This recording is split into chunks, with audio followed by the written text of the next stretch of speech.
नमस्कार, आप देख रहे हैं न्यूज 18। मैं हूं आपके साथ मेनका चौधरी। दिल्ली को दहला देने वाले श्रद्धा मर्डर केस की अब गुत्थी सुलझने लगी है। दिल्ली पुलिस आफताब को लेकर जंगल में आई और उसके बाद यहां पर सबूतों की तलाश शुरू हुई और अब तक दावे किए जा रहे हैं कि श्रद्धा के शरीर के 15 से 18 टुकड़े पुलिस ने बरामद कर लिए हैं आफताब के निशानदेही पर। 6 तस्वीरों के जरिए चलिए अब आपको बताते हैं कि इस मर्डर केस में अब तक क्या क्या खुलासे हो चुके हैं, कौन कौन सी वो कड़ियां हैं जो पुलिस ने अभी तक जोड़ लिए हैं। 6 तस्वीरों के जरिए आपको समझाते हैं कि आफताब जो कि मास्टरमाइंड, जो कि किलर, जिसने श्रद्धा, जिसके साथ रिलेशनशिप में था, जिसके साथ लिव इन में 3 साल तक वो रहा, उसको मौत के घाट उतारता है और उसके बाद उसके शरीर के 35 टुकड़े कर देता है। मेहरौली में जंगल के ठीक पास वाले घर में वो श्रद्धा को लेकर आया था और उसी घर में रहता था। क्या उसने पहले से ही ये प्लान कर रखा था कि श्रद्धा को मार डालना है, उसकी हत्या करनी है और फिर उसके शव को ठिकाने लगाया उसने जंगल में। ये 6 तस्वीरें इस वक्त आपके साथ टीवी स्क्रीन पर आपके सामने हैं, जिसमें आप देख रहे हैं कि सबसे पहले पुलिस आफताब को जंगल लेकर आई। पुलिस ने जंगल में सर्च ऑपरेशन चलाया। 18 टुकड़े बरामद कर लिए जाने के दावे किए जा रहे हैं। वहीं पूरी रात आफताब जेल में बीती, वो तस्वीरें भी इस वक्त आप देख रहे हैं, जबकि श्रद्धा के मोबाइल की तलाश मुंबई में की जा रही है, क्योंकि आफताब ने बताया कि उसने श्रद्धा के फोन को मुंबई में ही फेंक दिया था। तो क्या आफताब के दिमाग में श्रद्धा को मारने की प्लानिंग तब से चल रही थी जब वो मुंबई से दिल्ली के लिए रवाना हुए थे? श्रद्धा को इस बात की भनक न थी कि जिसके साथ वो जा रही है अपने परिवार को छोड़कर, वो अपने दिमाग में उसे खत्म कर लिए जा रहा है उसके साथ।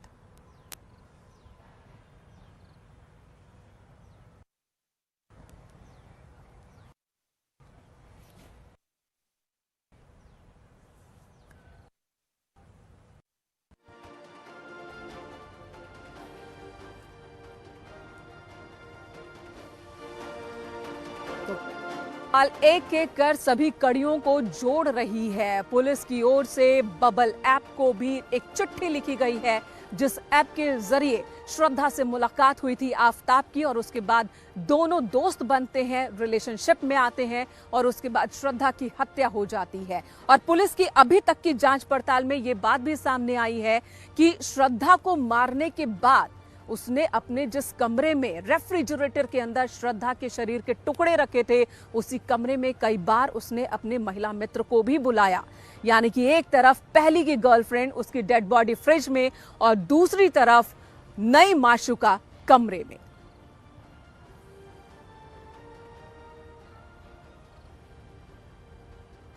तो पुलिस ने आफताब से पूछताछ शुरू कर दी है। जंगल में लेकर आई पुलिस और जंगल में उस जगह पर आफताब को लेकर पुलिस गई। चप्पे चप्पे की तलाशी की गई, जहां पर आफताब ने बताया कि उसने श्रद्धा के शरीर के टुकड़े कर फेंक दिए थे।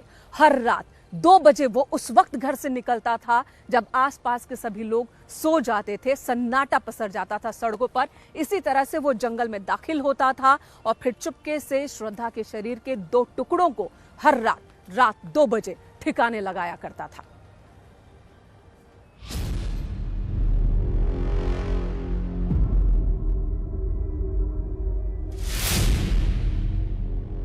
हत्यारा कितना भी चालाक क्यों ना हो, कानून के रखवालों से कभी बच नहीं पाता।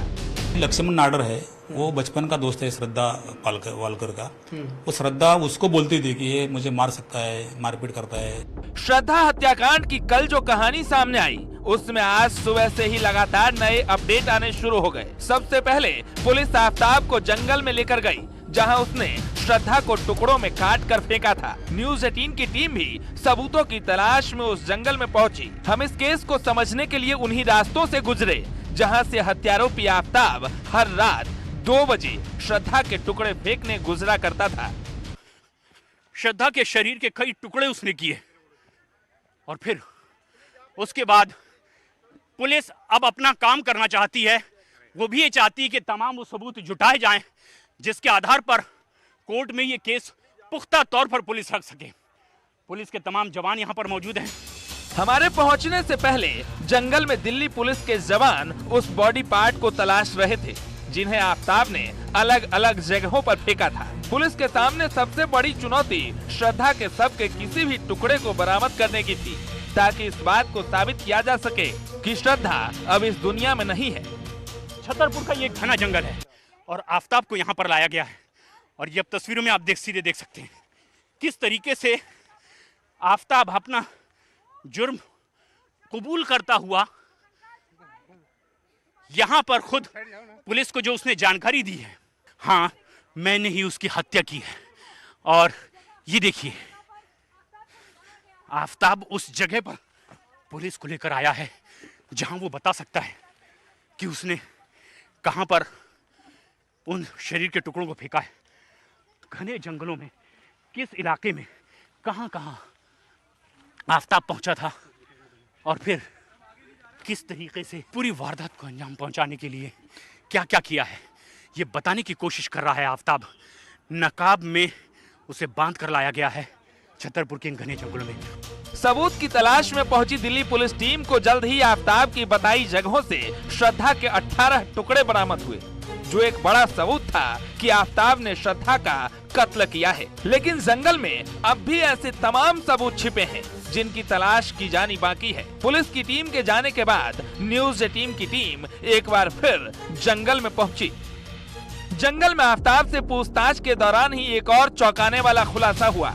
आफताब ने कबूल किया कि उसने श्रद्धा की हत्या के 15 दिन बाद ही नई गर्लफ्रेंड बना ली थी और नई गर्लफ्रेंड के साथ उसी कमरे में रहता था जिसमें श्रद्धा रहा करती थी। यानी फ्रिज में पुरानी गर्लफ्रेंड तो कमरे में नई गर्लफ्रेंड। यहाँ से एक सवाल उठता है कि अगर नई गर्लफ्रेंड थी तो क्या आसपास के लोगों ने कभी उसे देखा? न्यूज 18 की टीम गवाहों की तलाश में सीधे उस इलाके की ओर निकली जहां आफताब रहा करता था। कैसे हुआ? छतरपुर के उसी घर के बाहर फिलहाल मैं मौजूद हूँ। देखिए मुंबई से ये लव स्टोरी शुरू होती है, लेकिन उस लव स्टोरी का दर्दनाक दी एंड यहीं पर होता है। फिलहाल मैं छतरपुर के उसी घर के बाहर मौजूद हूँ जहां पर इस लव स्टोरी का दी एंड हुआ, अंजाम दिया गया। देखिए किस तरीके से लव स्टोरी एक डेटिंग ऐप के जरिए शुरू होती है और उसके बाद दोनों ही मुंबई से दिल्ली आ जाते हैं, इसी फ्लैट में रहते हैं। ये तस्वीरें इस फ्लैट की मैं आपको दिखाने की कोशिश कर रही हूँ, फर्स्ट फ्लोर पर। श्रद्धा ने आफताब के साथ जिंदगी बिताना, घर बसाने का सपना देखा था, लेकिन आफताब को ये मंजूर नहीं था। आफताब के कमरे में मौजूद सामान भी उसके इरादों की गवाही दे रहा था। हमें उसके कमरे में चंद सामान ही दिखाई दिए जो इस बात की गवाही है कि उसका इरादा घर बसाने का कतई नहीं था। फिर जानकारी ये भी मिल पा रही है कि आफताब को एक दोस्त हिमाचल में मिला। उसके बाद आपने जो हिमाचल वाला जो दोस्त था वो भी यहीं आसपास छतरपुर इस इलाके में रहता था, जिसके बाद उस दोस्त ने उन्हें इस घर के बारे में जानकारी दी और उसके बाद वो यहाँ पर रहने आ गए। और इन तस्वीरों के जरिए आपको मैं दिखाती हूँ, ये घर के अंदर की तस्वीरें। कुछ कपड़े आपको आसपास बिखरे हुए नजर आएंगे। तो देखिए दोनों यहाँ पर रहते थे, इसी घर में रहते थे और इसी घर में इस पूरी वारदात को अंजाम दिया गया। लेकिन कहां से शुरू हुई ये लव स्टोरी? मुंबई से लव स्टोरी शुरू होती है, लेकिन इसी घर में जो है वो लव स्टोरी खत्म होती है। लेकिन श्रद्धा की हत्या के बाद आफताब की नई गर्लफ्रेंड के बारे में खुलासा हुआ, लेकिन हमने जब आफताब के बारे में जानने की कोशिश की तो पता चला कि आसपास के लोगों से आफताब कोई ताल्लुक नहीं रखता था, ताकि उसके मंसूबों की किसी को भनक न लग पाए। ये ग्राउंड फ्लोर पर हैं और इनसे हम बातचीत करने की कोशिश करते हैं। क्या आपने कभी श्रद्धा और आफताब को देखा था यहाँ पर? नहीं, श्रद्धा को नहीं तक देखा कभी। आफताब आते थे रात में 1 बजे के करीब, जोमेटो से खाना मंगवाते थे, लेकर के चले जाते थे ऊपर। आ जाते हुए नहीं देखे हम। क्या कुछ और लड़कियों को आपने देखा हो? नहीं नहीं, कभी लड़कियों को आते जाते देखा हो? कभी नहीं, लड़की को नहीं देखा कभी भी नहीं देखा। झगड़ा होता था, आवाजें आती थी? महीना दिन तो मेरा हुआ है ना, तो महीना दिन के अंदर में 30 दिन मतलब हो गया, 15 तारीख है ना, 30 दिन हो गया, तो मतलब कि कभी लड़की को नहीं देखा उसके साथ। पड़ताल के दौरान ही हमारी मुलाकात श्रद्धा के कुछ ऐसे दोस्तों से हुई जिन्हें आफताब के मंसूबों का पहले से ही अंदेशा था। इन्हीं दोस्तों में एक ने हमें बताया कि श्रद्धा को कई बार मारने की कोशिश हुई। मैसेज करके बोला कि प्लीज यहाँ मेरे घर पे आ जा, मुझे बाहर लेके जा, अगर आज रात को मैं इसके साथ घर पे रही तो ये मुझे मार डालेगा। ऐसा भी झगड़ा हुआ है उनके बीच में और हम दोस्तों ने मिलके उसको उसके घर से उस दिन बाहर भी निकाला था और आफताब को वार्निंग भी दी थी कि हम पुलिस के पास जाने वाले हैं, बट उस टाइम पे श्रद्धा के कमिटमेंट्स को या फिर उसके जो बातें थी उसको रिस्पेक्ट करते हुए हमने बोल दिया कि इसको हम पुलिस में नहीं कर रहे, बिकॉज उसने मना किया। श्रद्धा के दोस्तों की माने तो आफ्ताब के चंगुल में फंसी श्रद्धा के लिए बाहर निकलना काफी मुश्किल हो चुका था। वो चाहकर भी इस सब से नहीं निकल पाई जब तक कि आशिक ने ही उसके टुकड़े टुकड़े नहीं कर दिए। 2019 में हम लोगों को बताया गया था, 2018 से ही ये खबर हो चुकी थी कि वो आ चुकी है रिलेशनशिप में, लेकिन उसने सीक्रेट रखा था 2019 में। ये बात ऐसी है कि मुलाकात हुई है उनकी, उसके बाद वो लोगों को साथ पसंद आया तो साथ में ही रहे। शुरुआती दिनों में बड़ी अच्छी बातें सुनाई पड़ती थी कि बड़े अच्छे हैं वो लोग, साथ में बहुत खुश हैं, बहुत मैच्योर्ड हैं। श्रद्धा ने खुद बताना शुरू कर दिया कि मारता है आफ्ताब उसे, काफ़ी वॉलंटियर है। बाहर आना उसके लिए बहुत मुश्किल हो चुका था, उसका जीवन नर्क सा हो गया था। आफ्ताब केस में अब दिल्ली पुलिस को कई अहम सबूत और गवाह हाथ लग चुके हैं। पुलिस को उम्मीद है कि जल्लाद आशिक को उसके किए की सजा जरूर मिलेगी।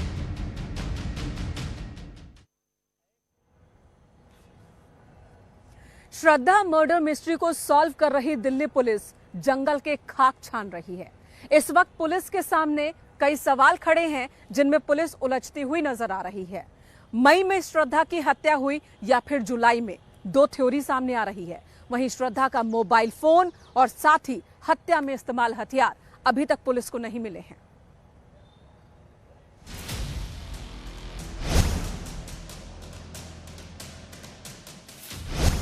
श्रद्धा मर्डर केस में अब सवाल यह है कि आखिर उसका मर्डर कब हुआ। सवाल की वजह दो दावे हैं। पहला दावा पुलिस का है जो कह रही है कि श्रद्धा का मर्डर मई में हुआ। दूसरा दावा दोस्त लक्ष्मण नडार का है जो कह रहा है कि जुलाई में उसकी श्रद्धा से बातचीत हुई थी। पुलिस के दावे के ठीक उल्टा न्यूज 18 से बातचीत में लक्ष्मण ने दावा किया कि जुलाई में श्रद्धा ने व्हाट्सएप के जरिए उससे कांटेक्ट भी किया था। श्रद्धा काफी डरी हुई थी, तब उसने कहा था कि मुझे बचा लो वरना आफ्ताब मार डालेगा। एक बार ऐसा भी झगड़ा हुआ था जब उसने मुझे व्हाट्सएप पे ऐसा मैसेज करके बोला कि प्लीज यहाँ मेरे घर पे आ जा, मुझे बाहर लेके जा, अगर आज रात को मैं इसके साथ घर पे रही तो ये मुझे मार डालेगा। ऐसा भी झगड़ा हुआ है उनके बीच में और हम दोस्तों ने मिलके उसको उसके घर से उस दिन बाहर भी निकाला था और आफ्ताब को वार्निंग भी दी थी कि हम पुलिस के पास जाने वाले हैं, बट उस टाइम पे श्रद्धा के कमिटमेंट्स को या फिर उसके जो बातें थी उसको रिस्पेक्ट करते हुए हमने बोल दिया कि इसको हम पुलिस में नहीं कर रहे, बिकॉज उसने मना किया। इसके अलावा पुलिस के सामने चुनौती श्रद्धा का मोबाइल तलाशने की है।